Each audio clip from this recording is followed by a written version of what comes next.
What's up? It's Darkside, Vital MX. I've got my boy Ryder D on. We were supposed to have Chance Hymas with him, but apparently he's training. He's a little busy, he says. But Ryder D always comes through for me. So Ryder D, what's going on, man? Everything's good. Chance, they've been hanging out with the Lawrence brothers too much, but we're all good, hanging out, chilling at home. Yeah, well, you always have time for us, and I appreciate that greatly. I want to talk about Redbud this weekend. Dude, killed it, man. Even the first moto where you went down, you were ripping through the pack. Second moto, get the Holy in top 5 for about half the moto. I want to get into all that, but it had to feel really good and probably be a big learning experience running with those guys for that long. Yeah, the first moto, I just got too excited. Just ran her in there too deep and then grabbed too much front brake and went down. And obviously I was thinking in my head, like, it has to happen to me, right? Right. But I got up and I went down again like 2 corners later, and it really put me even further back than what I wanted to be. So, I came from like 38th to 14th, and I felt pretty good on the ride, like, with just picking people off. And even the guys back in like 20th, like, you're battling with Derek Drake and some good guys. And so I picked them off and then came all the way to Mumford. That was 13th, then closed the gap and thought I was going to get them. And then I think like 2 lap Ford came out, and he ain't afraid to suffer. So he kind of pulled away from me a little bit. And the second moto obviously was really good. Like, pulled the whole shot, ran with those boys for 25 minutes is when I ran 5th. And I think I used so much energy the first moto coming through the pack and picking my bike up that kind of hit a wall and rode her in from there. I got freight trained by 6 dudes. That was like Kitchen, Thrasher, Mosman, Cooper, and Volan, battling for like 9th and 10th with Justin Cooper's pretty crazy. So yeah, I just need to let you know, you just probably had the headline of the show right there. If Michael Lindsay gets a hold of this, I got freight trained by 6 dudes. I don't know if you want that in this podcast. No, it's true. Like, yeah, it's all right. I tried, like, I rode really good for 25 minutes, and that's what I took away from it. And then, got freight trains, but it's all good. Yeah, so post-race, you're sitting there talking to Mitch, I assume, going through the highs and lows of the race, kind of breaking it down. What does he say to you? He was like, I don't know if he's in a good mood because it was Redbud or 4th of July, or I don't know. He was in a good mood all day, so he was like, dude, just try your best. I obviously want you to get good starts and run up front and put yourself in a good position, but if not, just go do all the laps. Don't quit, and I like to see that bike up front. So I did that for the first 2 corners in the first moto, and then a bunch in the second one. But he was pumped, and good. 14-12, like, it seems bad, and me saying it, like, I get down every single time I say it. But for my first one, like, it's not bad, and I think if I wouldn't have went down the first moto, I think I could have put it top 10 both motos and top 8. So Millville should be fun. Yeah, I'm looking forward to that. I'll be at that one, so that's going to be fun. I think 14-12, considering the circumstances, right? 2 crashes, all that. That's pretty damn good. You ran that pace for a little bit. How many 30s plus 2 had you done leading up to that? Have you been doing those kind of motos to get prepared? So like right after Salt Lake, I would say I started putting in the motos pretty well. Like, I was doing 25 plus dudes, and I started working up. And I was just on the Team Green bike, and I would just jump in with those guys. Obviously I work with Seth and Ivan, so it was super easy. And like, my endurance was there. And then we started doing 30 plus 2s right when I got on the big bike. So I had like, I think it was 3.5 weeks of me just putting it in and on the pro bike. And so, I put a lot in from Salt Lake to the first round. I was with those boys every day. So, it was nothing new. It's just you can't replicate racing and racing the best guys. Like, I had to notice that too. Those are the best guys that I'm racing, and I've looked up to those dudes for a long time. And the track develops so much different than amateur racing. It develops in the right way, actually, like as a track should. It's just I'm used to something else. Yeah, I hear that all the time. I guess when you're racing in amateur racing, and then there's slower guys, depending on what amateurs you're at, even, you know, guys like me, maybe if you're at Loretta's, right? There's slow amateurs, slow vets. There's braking bumps in places where way before you're braking, because guys like me brake probably 100 feet before you do. Yeah. So I was like, it was actually a really big shock. Like going up to the 450s too, like we were the last moto of the day, and they do work on that track. So just how big everything is, and everything for sure looks smaller on TV when you're watching it. But yeah, it was all good. I just need to get used to it. And honestly, for the first practice, I was just trying so hard, and like, I'm just super nervous, you know. And then once second moto came around, like, since I've already done one, I crashed in the first one. I have nothing like to go for. I have nothing to lose, so I'm just gonna send it for as long as I can, and that's what I did. So it was all good. I came out the couch with the whole shot, dude. I can't lie. Dude, like 5 or 6 people came up to me that day. Yeah. And were like, I got $100 on you. Oh, wow. Just one whole shot. I'm like, dude, easy. And then the first one, I started gate 1 and came out pretty well. And I almost went down first corner with RJ. And then I came out third, and I was like, oh, I was close enough. And then the second one, I was like, dude, no pressure. Just pull a good start. And it came out the whole shot. So that's awesome. Let me ask you about the combine last year. So this year, obviously, like Chance, who was supposed to be on here, did the combine. Do you feel like that was pretty beneficial to giving you a little insight on, you know, the professional outdoor national? Yeah, for sure. Doing the long motos and doing like all the national tracks was a big help. Like, and that was what I was working for since after Salt Lake. Like, I was doing 25 plus 2s, and that's what those motos are. So, and they were close to, that would end out in like 30, 32 minutes. So, that's what I was working for, the Red Bud Combine, and got the call from Mitch. So I just started working a little bit harder, but just riding the same track, doing the same program. Wake up in the morning, do 2 practice sessions, and then do 2 long motos. It's a big help. And yeah, I beat Chance there last year. So I know. I was going to bring all that up. Unfortunately, maybe that's why he's not here. But then he got you in Supercross Futures. So I had a lot of questions where I was going to try to get you guys to dig on each other, including, let's just jump to the end. One of my last questions was going to be, I was going to say, Chance, what do you see that Ryder does better than you? And then I was going to say, Ryder, I would ask you the same question, but I think we saw it at Salt Lake City, so I could make fun of you a little bit.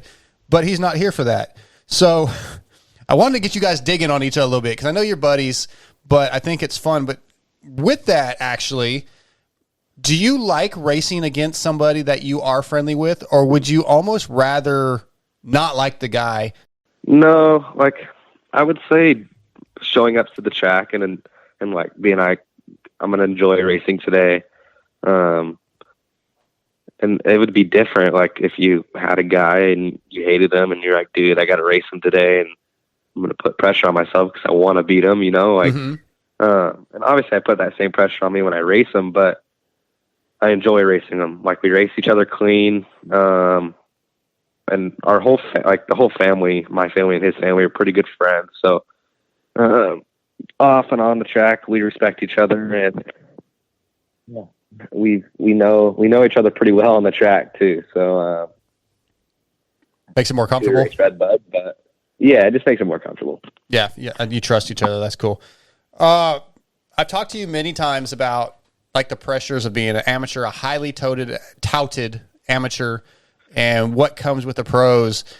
I know you're just starting to get your foot into the pro door a little bit, you know, getting your toes wet, but does it seem any different pressure-wise from the team or even from yourself? No, I treated, honestly, like the day before or like the week before and then flying out there just like another race. And I never really got any pressure until I couldn't sleep the night before. I honestly didn't go to sleep till like 12:30. But I would say just treat it like any other race. And I blocked out, like, even with practice and lining up with those boys and choosing the gates, like I blocked out half the guys. And the only one I was really worried about was the people next to me. And I started next to Styles one moto, and I started next to Mosman. So I kind of just blocked out and honestly forgot I was racing against Jet Lawrence and those boys because I was just so like in zone. So I think I came in with the right mindset and just not stressing about it too much. Yeah, it sounds like it. Now, did Ivan help with any of that? Yeah, he's pretty laid back himself. So like anytime before the moto or I don't know, like before the gate drop, he's kind of just casual, you know, like not really talking about any racing or anything. And he's super mellow. What can you take away from watching Ivan Tedesco ride at the Pro Circuit test track? Anything you're learning? I mean, he's a good rider all around. I would say like his drive still for the sport. But I don't know. I whip up on him now. You know, when I was on Super Minis, we would battle, but yeah, we battle sometimes now. But I leave him in the dust, so it's good. I like it. I want to jump back a couple weeks. Mammoth, you clean house. I mean, you win. You beat Trey Kennard. Dude, that had to feel pretty good. I mean, I know Trey's been retired a while, but Trey's a bad dude. Yeah, I know. I noticed that during practice on Mammoth Day too. Yeah, the 450, the first day was a Friday. 450 day, I couldn't get off the gate to save my life with those boys, and took ninth the first moto, and I was like, dude, what am I doing out here? And I'm supposed to go pro next weekend. Like, I was bummed, but then the second moto, I backed it up pretty well and took sixth. And it was like a pretty deep field with the guys that were in front of me on 450s. Like, Trey was on a 450, Chance was on a 450, Cole Martinez, Justin Huft. There's another guy. I was the first 250, so yeah, that was kind of a win for me. But yeah, those boys are going pretty fast on 250s or on 450s. And then 250 day came around, and I was like, dude, they're not pulling me back now. So got the whole shot in Moto 1, and honestly left them like had no worries, rode pretty well. And then second one, couldn't get off the gate again. Came down the hill, and I don't know, 20th, and worked my way up to 4th. That was enough to get me the overall, but I always enjoy Mammoth and scenery, and kind of like a little vacation to me. It's always been. So yeah, I hear that a lot. I enjoy going up there and having a good time.